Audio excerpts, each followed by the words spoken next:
한 주간의 HR 관련 소식을 전달해드리는 주간 인사 노무뉴스입니다. 뉴스의 자세한 소식은 첨부 파일을 통해 확인하실 수 있습니다. 이번 주 주요 소식입니다. 고용노동부가 22년 새로운 정책을 발표했습니다. 지난달 31일 고용노동부가 2022년의 변경 및 새로운 정책을 발표했습니다. 총 21개의 정책이 기존의 정책에서 변경이 있거나 신설됩니다. 변경된 정책은 최저임금액이 9,160원으로 인상되었고, 플랫폼 종사자의 범위가 플랫폼 기반으로 일하는 퀵서비스 기사와 대리운전기사로 확대 5인 이상 사업장까지 관공서 공휴일 적용, 3+3 부모 육아휴직제 등이 있습니다. 추가로 신설된 정책들은 중소기업이 취업애로 청년을 정규직으로 신규 채용 시 지원하는 청년 일자리 도약장려금 사업, 60세 이상 근로자를 고용한 사업주를 지원하는 고령자 고용지원금, 직장 내 성희롱 피해자를 구제하기 위해서 노동위원회에 구제를 신청할 수 있게 한 고용상 성차별에 대한 노동위원회 구제제도 등이 있습니다. 대부분의 정책은 1월 1일부터 시행이 되고, 중소기업 퇴직여금 기금제도, 가사근로자의 고용 개선 등에 관한 법률, 중장년 새 출발 크레딧, 고용상 성차별에 대한 노동위원회 구제제도 등의 정책은 올해 상반기 안에 시행될 예정입니다. 각각에 대한 자세한 내용은 고용노동부 누리집을 통해서 자세하게 확인할 수 있습니다. 올해 상반기 기업들의 채용계획 인원이 역대 최고를 기록했습니다. 지난달 29일 고용노동부가 발표한 2021년 하반기 직종별 사업체 노동력 조사 결과에 따르면 국내 상용직 5인 이상 사업체의 작년 4분기부터 올해 1분기까지 채용계획 인원은 39만 6천 명이었습니다. 이는 2020년 같은 기간보다 14만 3천 명이 증가한 수치입니다. 또한 이는 지난해 상반기 2에서 3분기 채용계획 인원보다도 10만 명가량 늘어 조사가 시작된 2008년 이래 역대 최고의 규모를 기록했습니다. 고용부는 2020년 하반기 채용계획 인원이 역대 최저치인 23만 8천 명에 그쳐 이에 따른 기저효과가 있을 것으로 분석했습니다. 또한 지난해 11월 초 단계적 일상 회복 시행에 따라 국내 기업의 소비 심리 개선도 영향을 미쳤을 것으로 봤습니다. 정양숙 고용부 노동시장조사과장은 채용계획 인원에는 사실상 경기 회복에 대한 기대 심리가 반영됐다며, 확진자 수가 급증하다 줄어드는 분위기가 있어 상황이 잦아들면 수요만큼 채용계획을 이행하려는 노력이 뒤따를 수 있다고 밝혔습니다. 산재보험료율이 4년 만에 동결되며 인하기조가 멈췄습니다. 올해 산재보험률이 4년 만에 인하기조를 멈췄습니다. 정부가 적정 보험료 수준에 대한 연구 용역에 착수하면서 향후 보험료율 인상 가능성을 배제할 수 없습니다. 지난달 29일 고용노동부는 산업재해 보상보험 및 예방심의위원회에서 올해의 산재보험료율을 작년과 같은 1.53%로 동결했다고 밝혔습니다. 보험사업에 필요한 재원 마련을 위해 매년 결정되는 산재보험료율이 동결되는 것은 4년 만입니다. 고용부는 동결의 배경으로 코로나19 사태를 고려해 기업과 종사자의 보험료 부담 완화를 제시했습니다. 하지만 고용부는 적정 보험료와 적립금 확보 방안에 대한 연구 용역 계획을 공개하면서 향후 인상카드를 꺼내는 것 아니냐는 해석을 불러일으키고 있습니다. 특수형 근로 종사자의 산재보험 적용으로 산재기금의 재정에 대한 우려가 제기될 때마다 고용부는 재정 건전성은 적정 수준에서 유지된다고 밝혔기 때문입니다. 게다가 고용부는 산재보험 요양급여 인정 기준을 계속 확대할 계획입니다. 올해는 한방혈맥거혈검사와 진료내역서 발급 수수료가 지원되고, 치과보철, 보청기에 대한 지원 금액이 인상되며, 산재보험은 작년에 코로나19 사태를 고려해 계획된 재정 확보를 미뤘습니다. 코로나19 피해가 컸던 200만 개 사업장에 대해 5,868억 원 규모 보험료 경감 및 납부기한 연장 조치를 시행하며, 올해도 방역 피해 사업장과 특고, 직종에 대한 산재보험료 부담 완화 정책을 이어갈 예정입니다.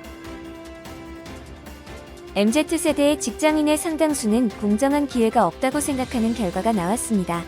지난 2일 직장갑질 119위 지난달 3에서 10일 20에서 50대 직장인 1,000명을 대상으로 설문조사한 결과 응답자의 53.5%는 향후 일자리 상황에 대해 부정적으로 전망했습니다. 반면에 현재와 비슷할 것이라는 전망은 36.7%였으며 개선될 것이라고 기대한 응답 비율은 9.8%에 그쳤습니다. 또한 응답자의 75.1%는 기성세대가 청년에게 공정한 기회를 주고 있지 않다고 생각하는 것으로 나타났습니다.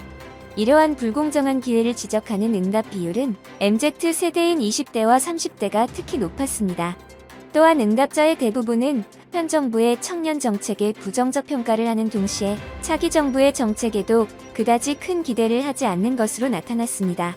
직장갑질 119는 노동시장 양극화가 심화되며 여성이거나 20대, 비정규직, 5인 미만 규모 직장 소속, 월 150만원 미만 저임금 노동자 등 일터의 약자들은 연봉이 3천만원만 돼도 좋은 일자리라고 생각하고 있다고 분석했습니다. 또 여야 대선 후보는 입으로만 청년을 외치며 양극화의 핵심인 비정규직 문제에 어떤 대안도 내놓지 않고 있다며 안정된 정규직 일자리를 위한 정책을 내놓는 한편 비정규직이라는 이유로 차별하지 못하도록 하고 상시적 일자리에 비정규직을 쓰지 못하게 해야 한다고 지적했습니다. 다음 소식은 정부 부처, 지자체 및 공공기관의 정책 지원 관련 소식입니다. 정부는 지난달 28일 국무회의에서 고용보험법 시행령, 고용보험 및 산업재해 보상보험의 보험료 징수 등에 관한 법률 시행령, 산업재해 보상보험법 시행령 개정안 등 고용노동부 소관 3개의 법령안을 심의 및 의결했습니다. 먼저 고용보험법 시행령 개정안에서는 퀵서비스 기사, 대리운전기사 고용보험 적용과 육아휴직급여 제도가 개편되었습니다. 고용보험 및 산업재해 보상보험의 보험료 징수 등에 관한 법률 시행령 개정안에서는 실업급여 보험료율이 인상되며 산재 다발 사업장 개별 실적요율제를 제외 다발 대기업이 과도한 보험료 할인 혜택을 받지 못하도록 개편했습니다. 마지막으로 산업재해 보상보험법 시행령 개정안은 대학 실험실의 학생 연구자에 대한 산재보험이 당연 적용되도록 바뀌었고 산재로 인해 피해를 받은 산재 노동자에 대해서 직장으로 복귀할 수 있도록 도와주는 산재보험 직장 복귀 지원제도 신설, 산재로 인한 사망사고 시사 후에 지급되었던 장례비를 장례 전 유족의 청구에 따라 선지급할 수 있도록 하는 장례비 선지급의 근거를 신설했습니다. 한국산업인력공단과 한국직업능력연구원은 18개 산업별 인적자원개발위원회가 발간한 이슈리포트를 토대로 기술혁신과 산업인력 육성 전략에 대한 21년 4분기 이슈브리프를 지난달 30일에 발간했습니다. 21년 4분기 이슈브리프에서는 디지털화에 대응하는 4개 산업의 산업별 기술혁신 현황과 인력 양성 트렌드를 분석하고 인력 육성 전략을 제시했습니다. 정보기술 산업 분야에서는 클라우드 기반 소프트웨어 기술 개발 혁신, 기계산업 제조 분야에서는 로봇 프로세스 자동화 기술 혁신, 건설 분야에서는 스마트 건설 기술 혁신, ICT 융합 섬유 기술의 혁신 4가지입니다. 한국산업인력공단 어수봉 이사장은 산업기술의 혁신을 위해서는 전문 지식과 기술, 범부처 차원의 전문 인력 양성 계획이 중요하며 산업별 인력 수요를 상시 모니터링하고 교육훈련 기관과 협업하여 융복합 직무 수행을 위한 전문적인 학습 콘텐츠 개발이 중요하다라고 덧붙였습니다. 이슈브리프는 18개 아이스 관련 산업계 인사 담당자, 청와대, 국무총리실 교육부, 고용노동부 등 정책 담당자와 시도교육청, 연구기관, 학계 등의 메일링 서비스되며 한국산업인력공단, 한국직업능력연구원, 산업별 인적자원개발위원회 홈페이지에서도 볼 수 있습니다.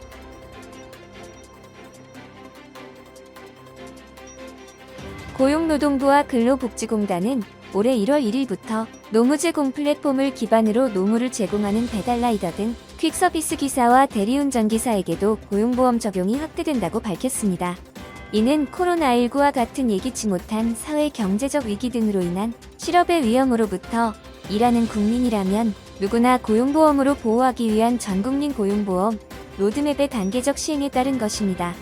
이번 확대 적용은 최근 기술혁신에 따라 노무제공 플랫폼이 급격히 증가하고 종사자도 크게 늘었음에도 고용보험 사각지대에 머물렀던 플랫폼 분야에도 고용보험을 적용함으로써 최근 정보기술의 비약적 발전에 따라 점점 복잡화 및 다양화되는 특수한 고용 형태의 종사자들을 본격적으로 사회 안전망으로 보호하는 시발점이 될 것으로 기대됩니다.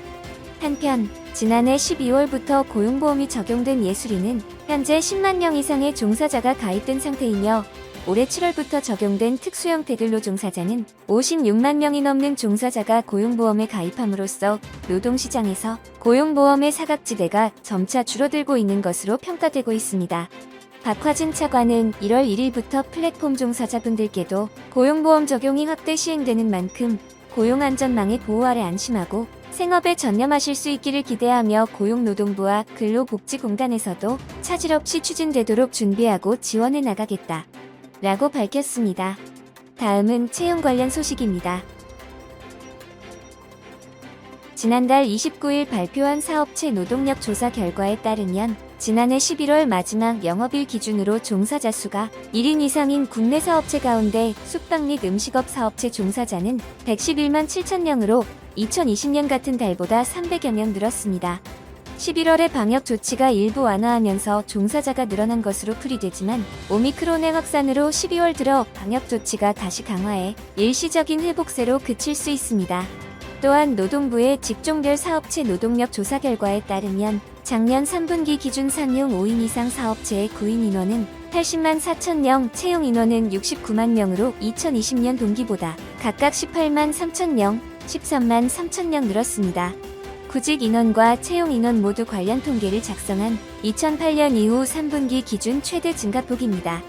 이러한 적극적인 구인에도 채용하지 못한 인원을 의미하는 미충원 인원은 11만 4천명으로 2020년 동기보다 5만 명 늘었습니다. 미충원 사유로는 임금 수준 등 근로조건이 구직자 기대와 맞지 않아서가 가장 많았고 사업체에서 요구하는 경력을 갖춘 지원자가 없어서가 뒤를 이었습니다. 노동부 관계자는 경기 회복에 대한 기대가 반영됐다면서도 국제 경기의 불확실성이 있어 지속적으로 모니터링해야 한다고 설명했습니다. 다음은 노무 및 법률 관련 소식입니다. 오는 5월 경력 단절 여성을 위한 법이 시행됩니다. 경력 단절 여성법은 2008년 제정돼 경력 단절 여성 규모 감소에 꾸준히 기여하였습니다. 이 법은 여성의 경력 단절이 개인적 차원의 문제가 아닌 국가 경제적 차원에서 대응해야 할 문제임을 인식하는 계기가 됐다는 평가도 받고 있습니다. 이런 경력 단절 여성법이 법 제정 이후 13년 만에 개정이 이뤄져 시행됩니다. 이번 개정은 기존 경력 단절 여성 재취업 지원에 더해 정책의 근본적인 목표를 재직 여성의 노동시장 이탈 방지를 위한 경력 단절 예방에 초점을 맞춘 것이 특징입니다. 정책 대상도 경력 단절 여성에서 여성으로 확대되며 또한 기존 경력 단절 여성 등의 경제활동 실태 조사를 여성의 경제활동 실태 조사로 확대 실시하고 조사 결과를 기본 계획과 시행계획 수립에 반영하는 등 정책 수립의 기초 자료로 활용하게 됩니다. 여성의 생애주기별 경력 설계와 개발 상담 등 맞춤형 경력 관리도 강화됩니다.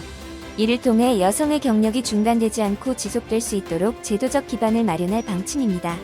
경력 단절 여성의 일경험과 정규 채용 기회를 제공하는 인턴 취업 지원 사업도 일경험 지원 사업으로 명칭이 변경될 예정입니다.